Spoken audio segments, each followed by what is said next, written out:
All right, what's good? This is a more serious video. This is definitely going on my vlog playlist. Don't watch this. It has got nothing to do with tattooing. It's got nothing to do with art. If you saw my video of me getting profiled down south, this is more along line that, right? So we're in June right now, right? So it's June 18th right now. I'm down south Florida. I'm in Tampa. And, you know, it's Juneteenth, right? So we celebrating Juneteenth. Juneteenth is a thing. And I knew I was going to make this video because I'm going to say a few weeks back, I went to vote in my local spot in my town. And as I was coming out of with my family and my kids that are all legal to vote, this one older, mature lady hands me this pamphlet flyer, which I'm going to make sure I put up so you can see it, right? And the pamphlet flyer was by Restoring Excellence in the East Penn Educational System.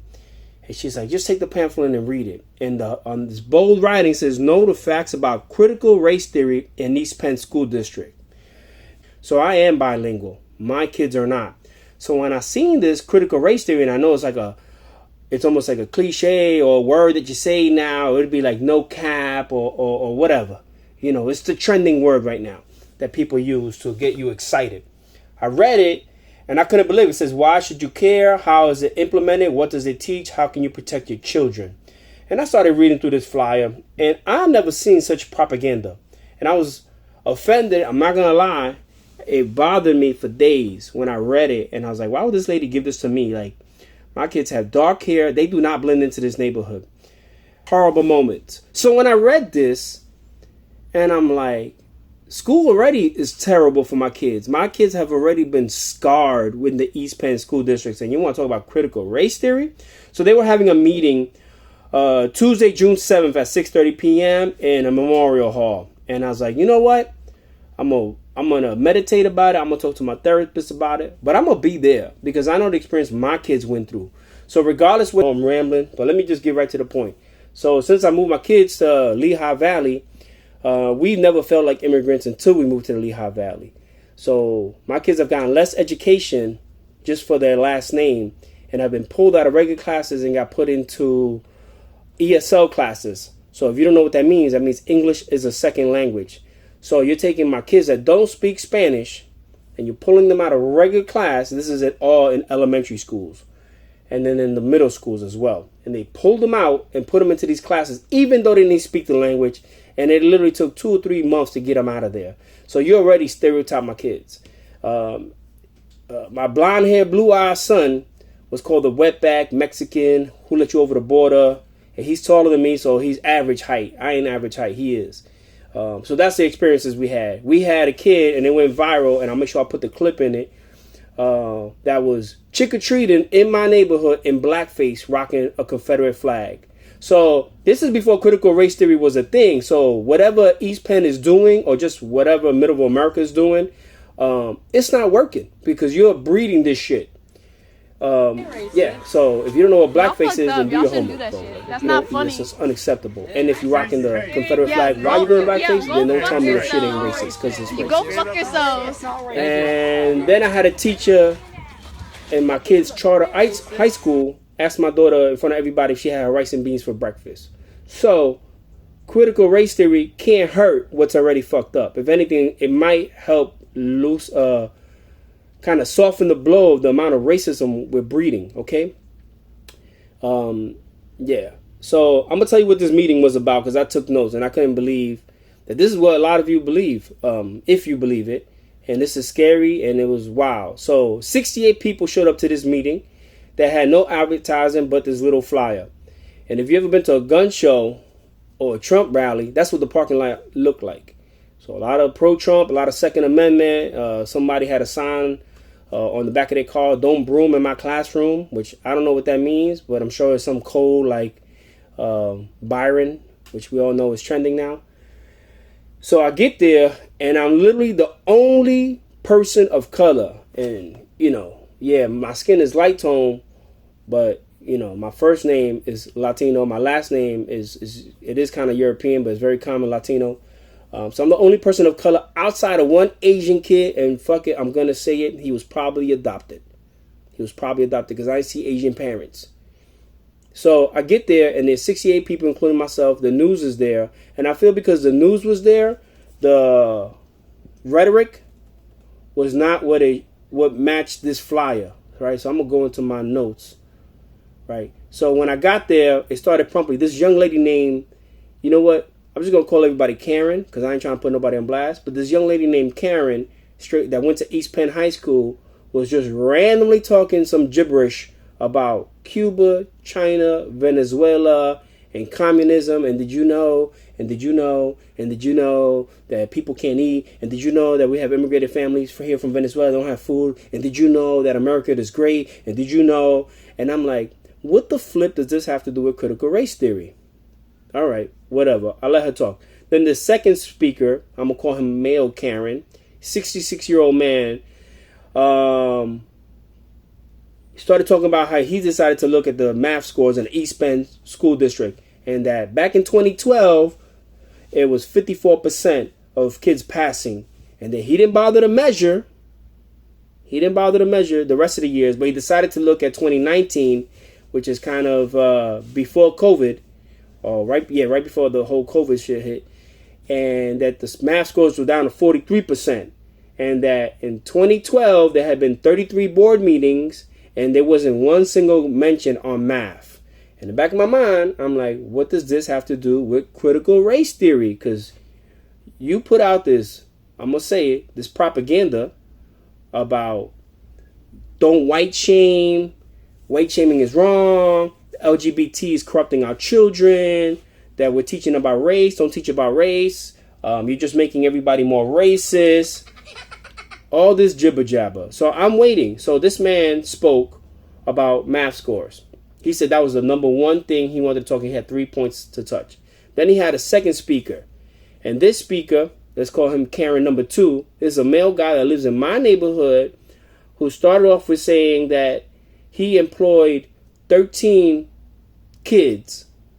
And he was upset that these 13 kids were not good employees.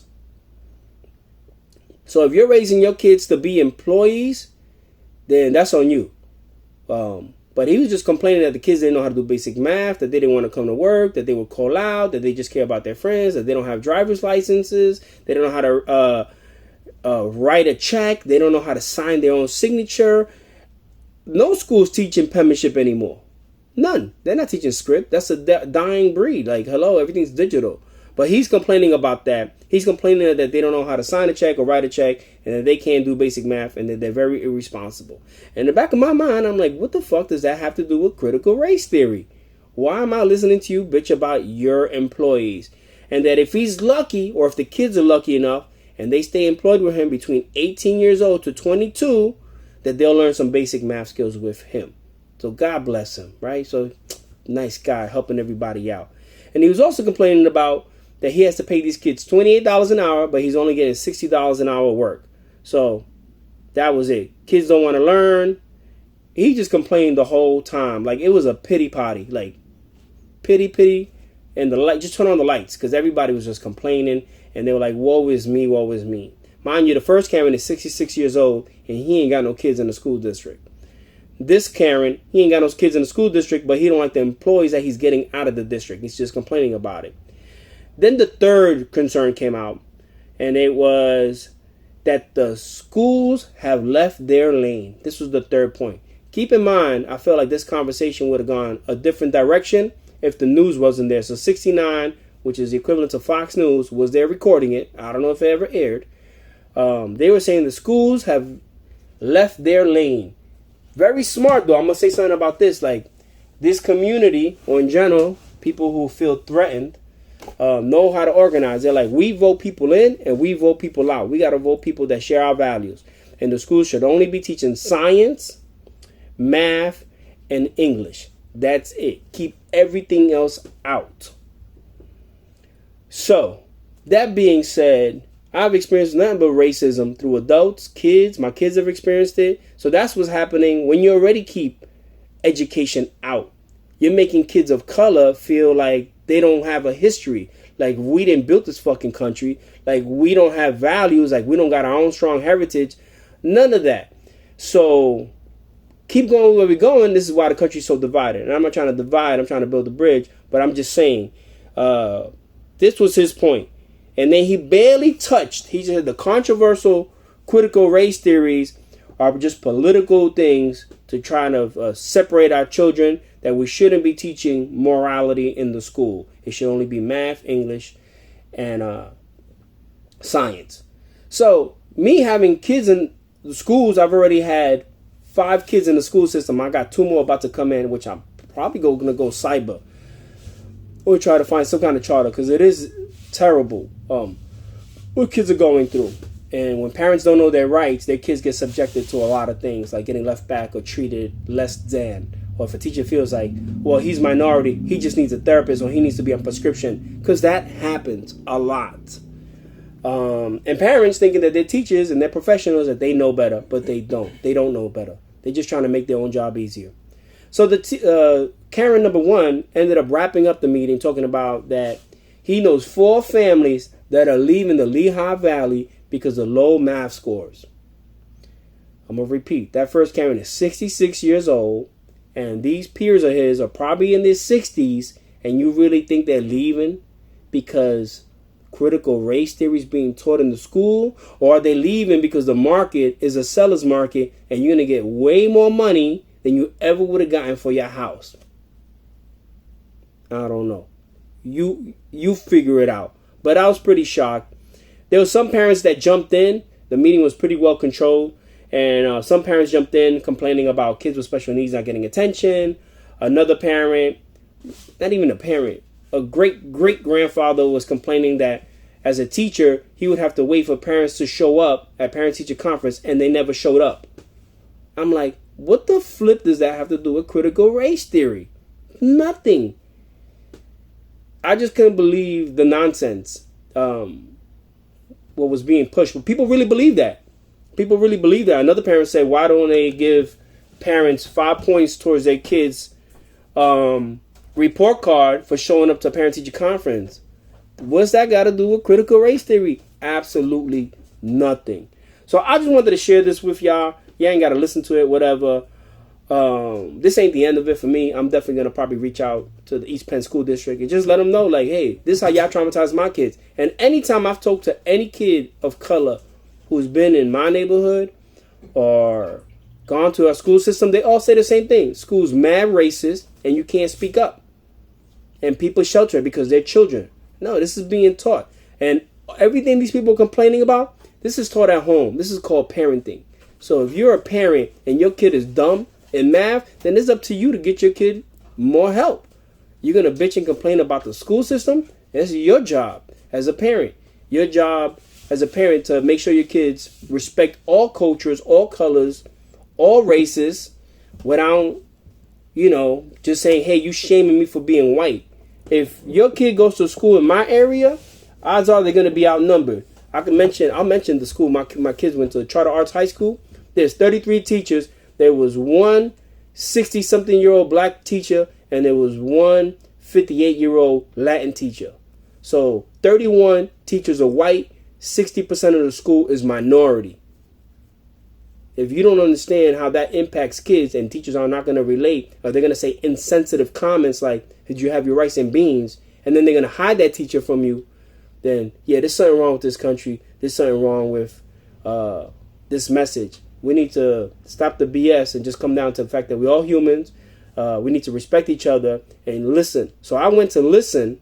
I didn't judge, but I'm saying I'm going to judge you on this aspect. Like, everything you were complaining about is called poor parenting. So you complaining about what the school's not doing for your children, and it's easier for you to blame minority education, which doesn't even exist. You don't learn about critical race theory until college. So that's some real BS. And that's it, man. That's my vlog.